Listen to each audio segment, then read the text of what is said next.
All right, thank you guys for joining us today. My name is Samantha with Compassionate Cultivation. Today we have Kassie with us. She's an educator and nurse practitioner at BluVida Precision Health and Wellness, located in Katy, Texas.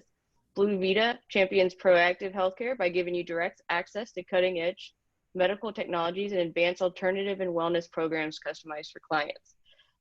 Medical cannabis is an important treatment option for them and for patients who are seeking support and interested in alternative treatment options. So Kassie, thank you so much for joining us today. We're very excited to have you and ready when you are. Hey, hi everyone. My name is Kassie Pruneda. Thank you for introducing me. It's a pleasure to be with you guys. I hope you guys are staying safe during this difficult time. So I've been asked to speak with you about medicinal cannabis and how I educate my patients.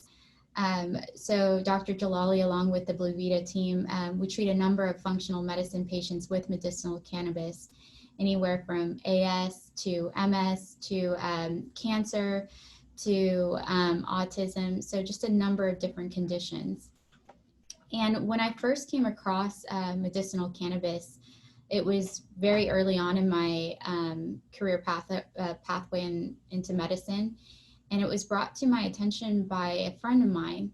And at the time, his mother was suffering from terminal cancer. And she was given a 6-month prognosis. And he sits down and he asked me, what do you think about medical marijuana?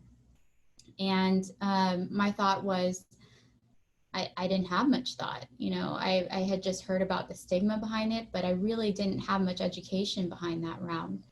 And what I come to find out is that he found a provider willing to treat his mother 3 months in, and she started to have suppression of tumor growth.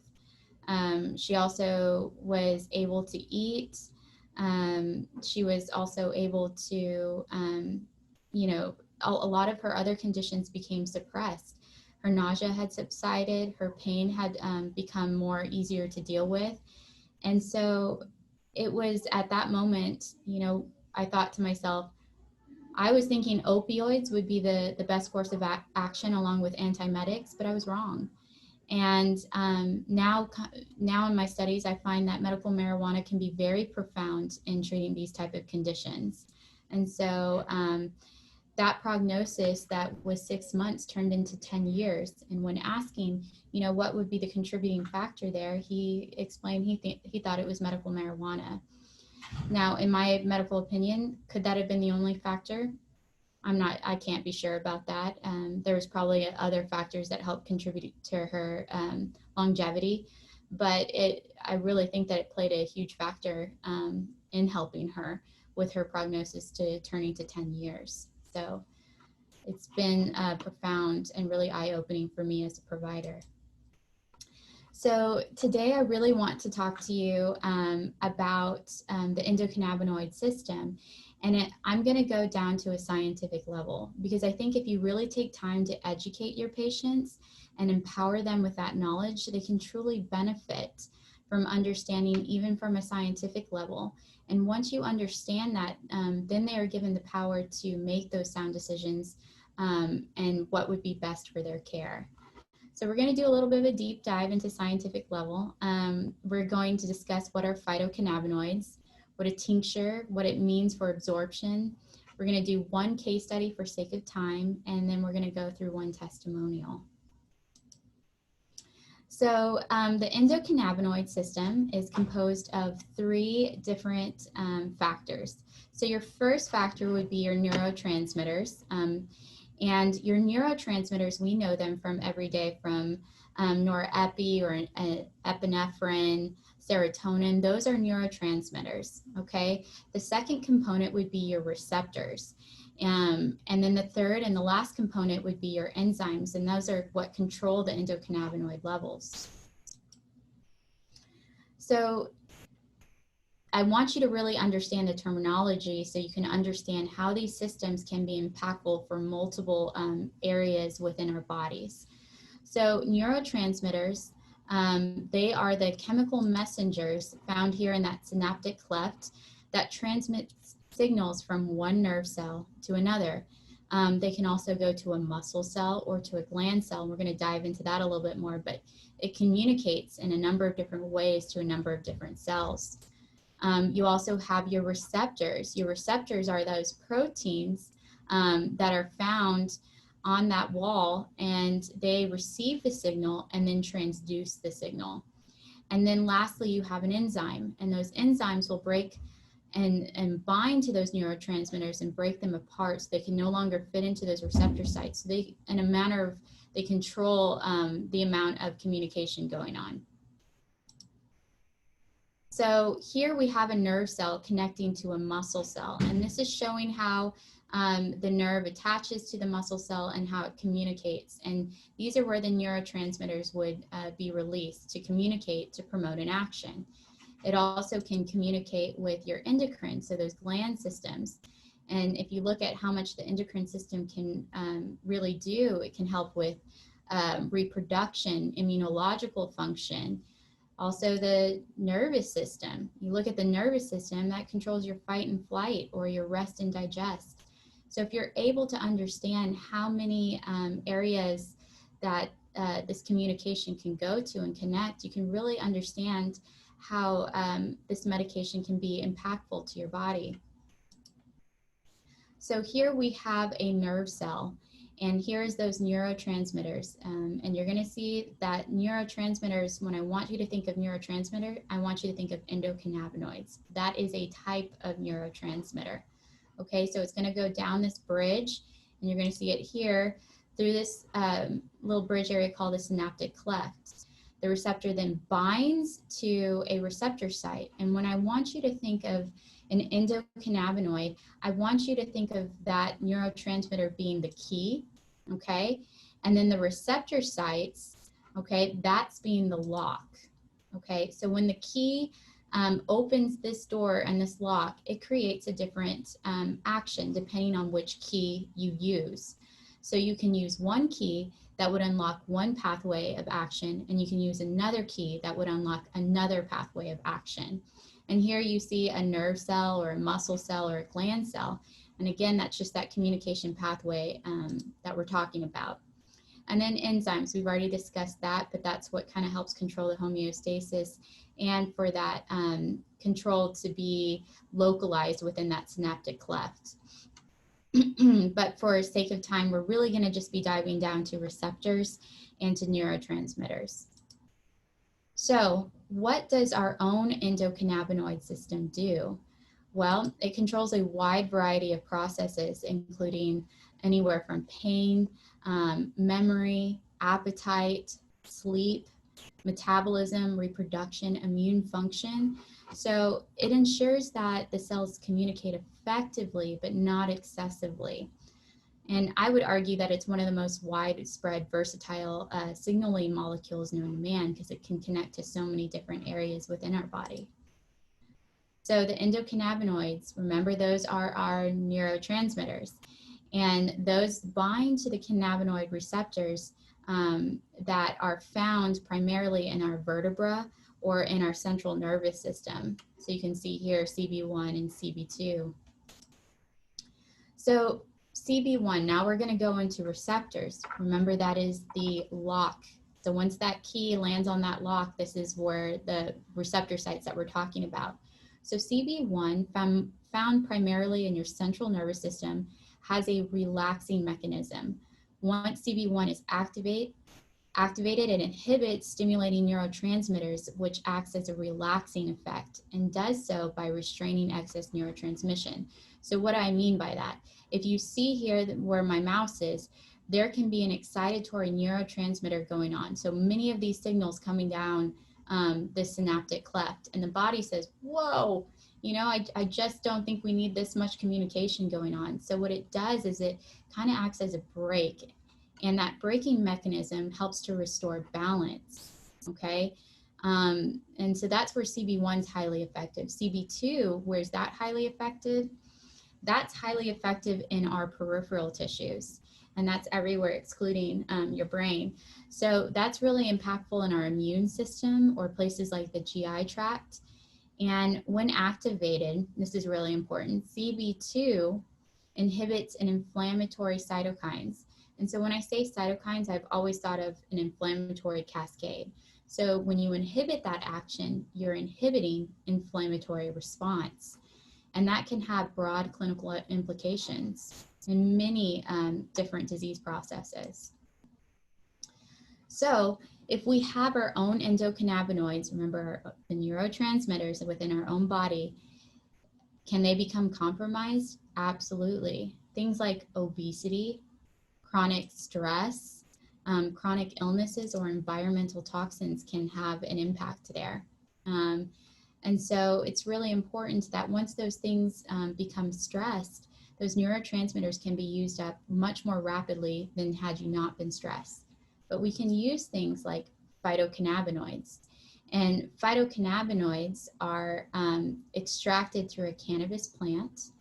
The most common ones that we know are CBD and THC, but there are hundreds that are still yet to be studied.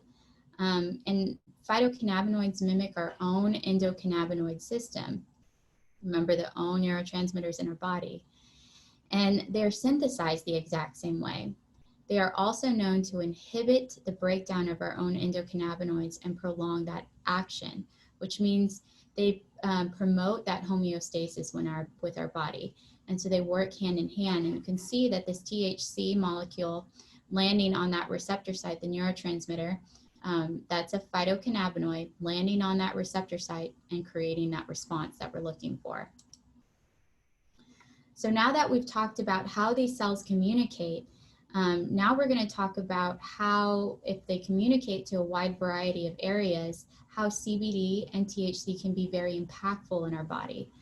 So CBD, it really works well as an antidepressant. It works with the neurotransmission of serotonin and calming signals in the brain.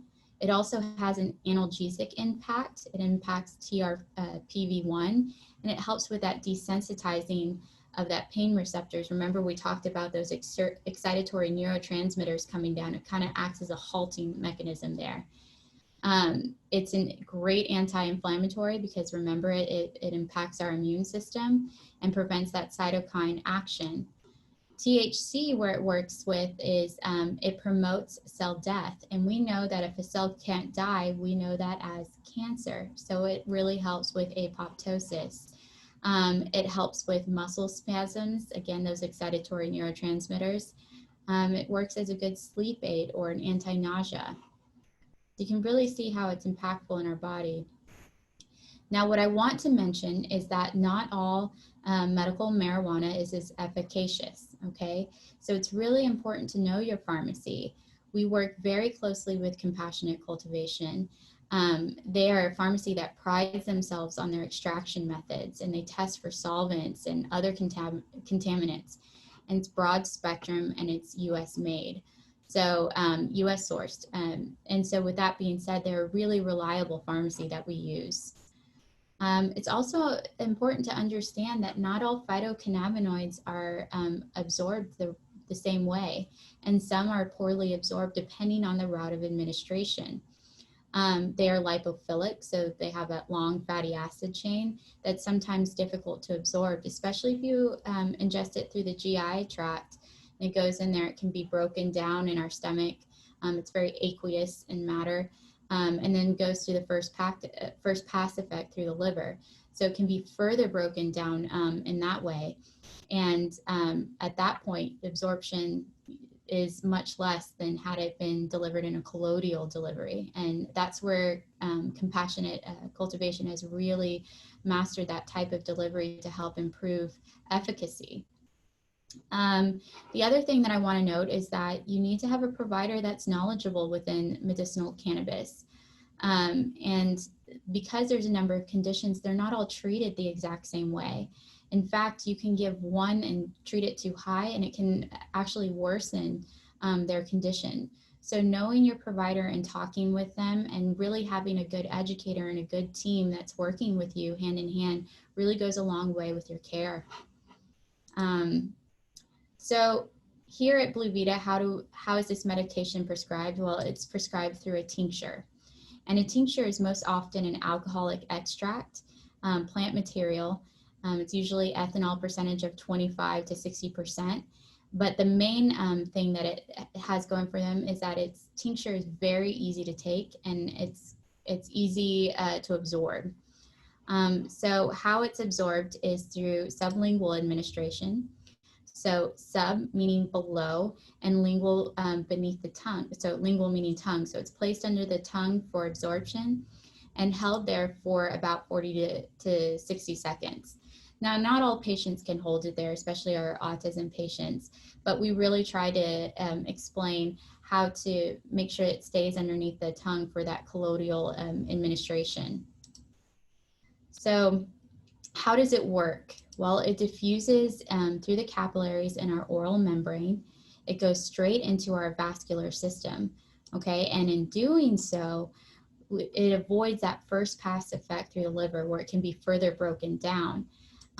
And this will lead to increased rapid absorption and reduced enzyme degradation. So at BluVida, these are the conditions that we treat, and this is what is approved by the state of Texas. And you will need to have documentation from your primary care physician or neurologist that supports the following conditions prior to the appointment. So the patient must be 18 years of age. If less than 18 years of age, the patient will need to be accompanied by a legal guardian. The patient will also be assessed by a BluVida provider. And we do a deep dive into that assessment. The assessment usually takes about an hour long. We ask what your goals are, what your concerns are, how we can best work with you to optimize your care. That being said, we are not your treating physician for your condition. We are just an extension of that arm. We have a great team, and we love to collaborate with your diagnosing physician in hopes to optimize your care. But we really encourage you to make sure you have that diagnosis ahead of time, as we are just an extension of arm for that treatment. The patient will then, once approved, will be registered through the Compassionate Use Registry of Texas. And that's through the Texas Department of Public Safety. So sorry about that. And once the patient has been approved, we put them into the registry, and the patients will then be encouraged to call Compassionate Cultivation, and that is their number. We then do a 2-week follow-up, and this is where further evaluation is needed to ensure dosing is appropriate and that target dose is being met. And what I mean by target dose, I mean amount needed to benefit symptoms with the fewest side effects. And then we do a 3 to 4 week follow-up following that initial 2-week, because patients are expected to meet with a BluVida provider to ensure that the patient will have enough medication needed for the next 30 days. And then we also use assessment tools for each condition to ensure improvement in patient outcomes or regression. So at any time throughout your care, patients are encouraged to call, and we will make sure to answer your concerns and questions, as evidenced by a call just now. So right now we're going to do a case study, and we're just going to go through one for sake of time. So this was a 20-year-old Caucasian male with autism diagnosed in 2002. He requires 24-hour management of care. His diagnosis currently includes autism, developmental encephalopathy, disorder of mitochondrial function, and autoimmune limbic encephalopathy associated with neuropsychiatric syndrome. Behavior was consistent with an adolescent. He is noted to have unpredictable rage episodes, including aggression towards his caretakers, was able to follow direction during assessment of my exam and Dr. Jalali's. So the main concerns are anxiety, verbal and aggressive behaviors, sleeping habits, and cognition. So initiation of treatment began January 31st of 2020. We did a 1-to-1 ratio for him based on his other assessment. And we followed up with him using a 3 to 4 week interval. And we used a 2.5 milligram titration until target dose was met. We really start off slow and titrate up. And I really encourage that. Follow-up consisted of assessment of patient and along with assessment of improvement tool to evaluate progress or regression of the patient's condition. So this was actually just noted last week. So the patient has had an 80% reduction in aggressive behaviors towards others, a 40% reduction in verbal aggression, a 30% reduction in anxiety, and a 50% improvement in awareness. So I will be honest with you, I've had, this is a lot of what my autism patients look like with this reduction of symptoms, both in aggressive and verbal behaviors and in anxiety. I've also had patients where they've said, you know, that my son is able to communicate much better. So I've really seen some positive results with treatment. That's not to say that everyone metabolizes this drug the same. So what I mean by that is some people can have improvement of symptoms while others can have worsening. And I did have a patient that it just wasn't effective at all. So, okay, so the testimonial. I'm not going to read all of it, but I am going to read some of it just so you can gather a good picture of it. So medicinal cannabis has greatly reduced my symptoms, especially my spasticity. Before medical cannabis, I was rarely without pain in my neck and back. She goes on to say that her pain was usually at a 10 and is now consistently about a 3. Overall, I have a much better quality of life than I did when I was taking the medications prescribed from the doctors that weren't helping and were causing awful side effects.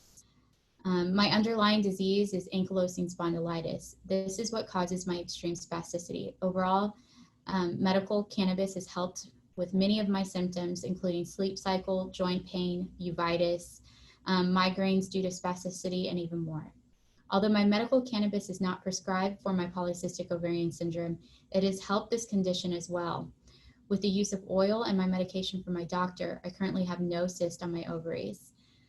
She goes on to say that she's regulating, her cycle is regular and she's ovulating, and her menstrual cycles are much less painful.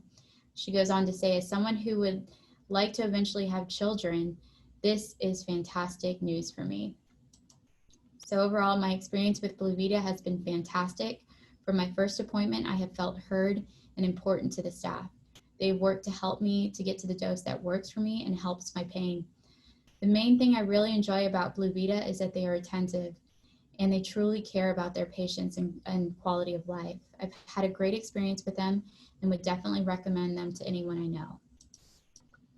That said, collaboration is key. We work closely with Compassionate Cultivation, and our representative, she has been profound and instrumental in our care.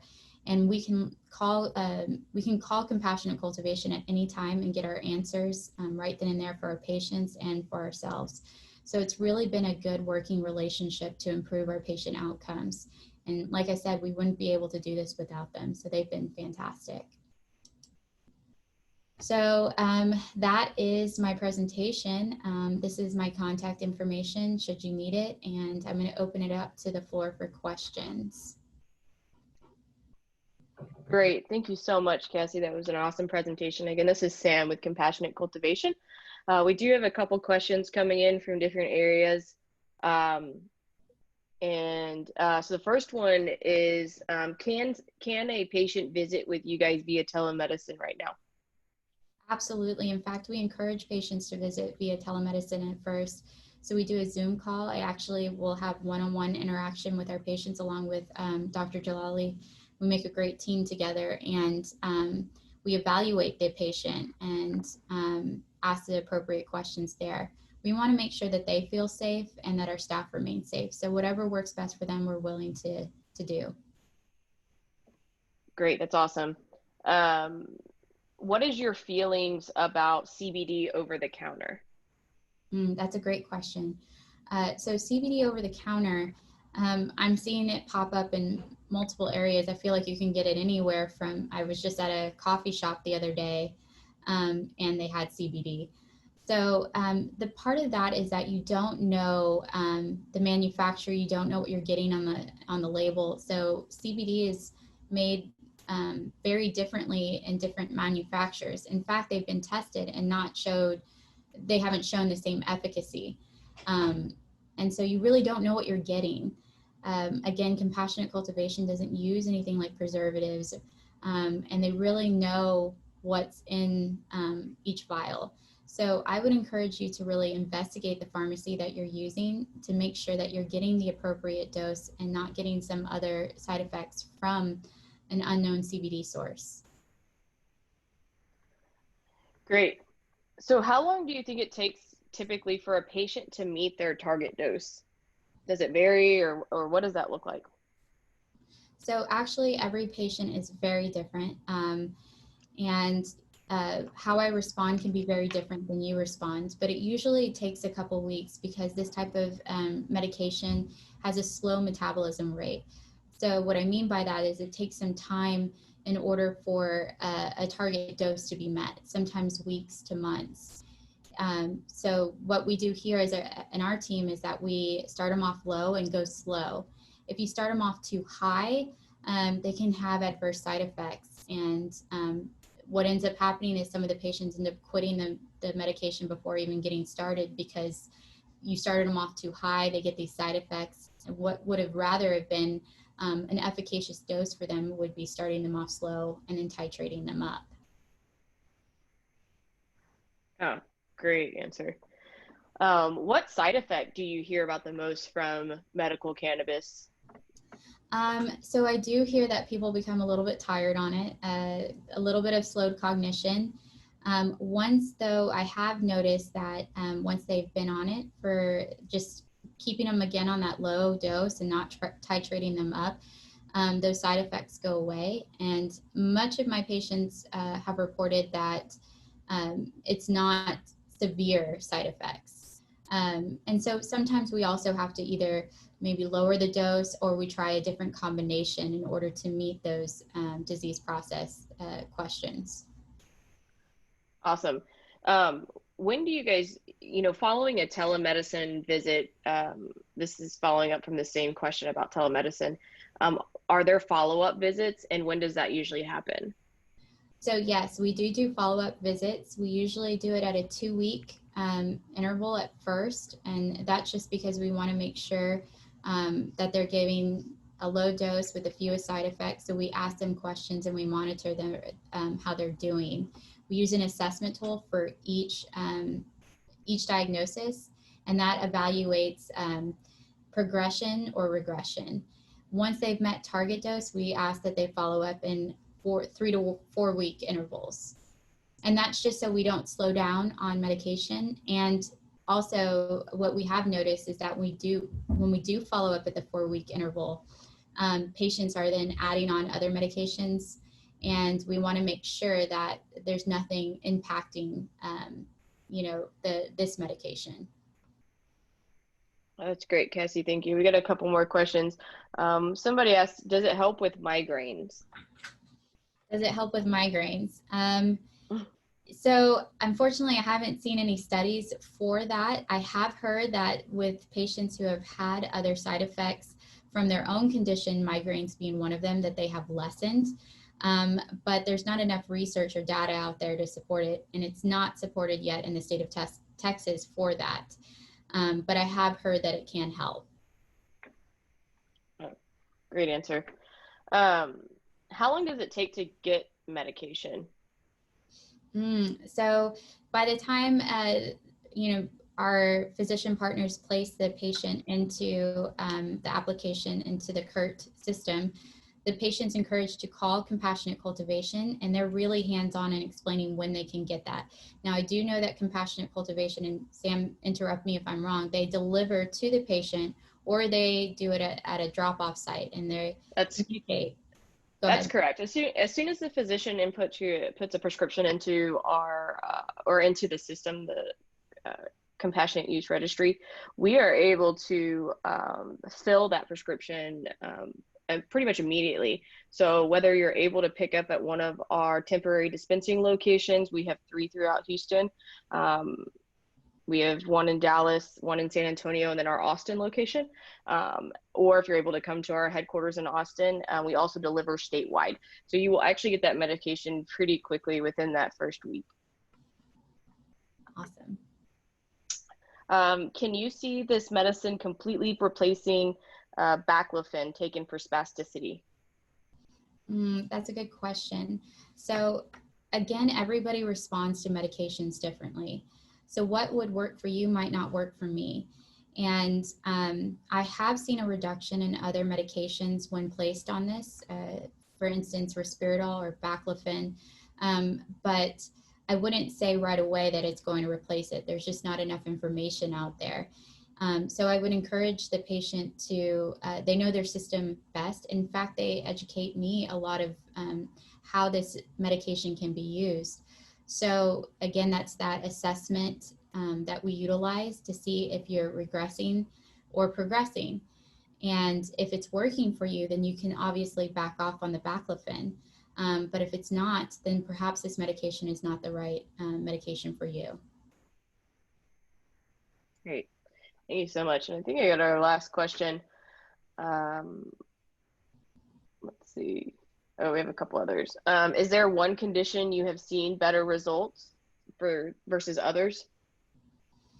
One condition that I've seen, I've really seen a huge impact within our autism patient population. I have seen that. Now, in terms of our cancer patients, our oncology patients, I have seen a reduction in pain. It's helped with many other things. Their nausea, they're able to eat, so they're putting on weight. And of course, you need that protein in order to heal. So I have seen that a lot. Spasticity, I've seen, from the amount of spasms they have per week, a huge regression in that. So I've actually just seen a lot of positive results for each condition. I can't really put my hand on one. No, that's great to hear. And then we'll go to the last question. Someone wrote in saying that they have Klippel file syndrome. I apologize if I'm pronouncing that incorrectly, which has caused years of worsening pain and having to use a cane occasionally. Is that a condition that might be covered? They've seen an orthopedic surgeon, neurosurgeon, rheumatologist, and have no relief. Unfortunately, that's not a condition that's treated, but if the patient has spasticity, under which is commonly a condition that is also within that realm, we can treat that. So if they have spasticity as a diagnostic or a diagnosis, then we can go ahead and treat that. But otherwise, it's not approved. Awesome. Well, we just want to thank you again, Kassie. Thank you for everyone that came or was watching and got to see this awesome overview of the endocannabinoid system and how medical cannabis and wellness can be achieved with our friends over at BluVida Precision Health and Wellness. They're located in Katy, Texas. And if you have any questions for the compassionate team, for Kassie, don't hesitate to reach out to us and we'll get those answered for you. Thank you, Kassie. Thank you guys. I hope you guys have a wonderful day. Thank you.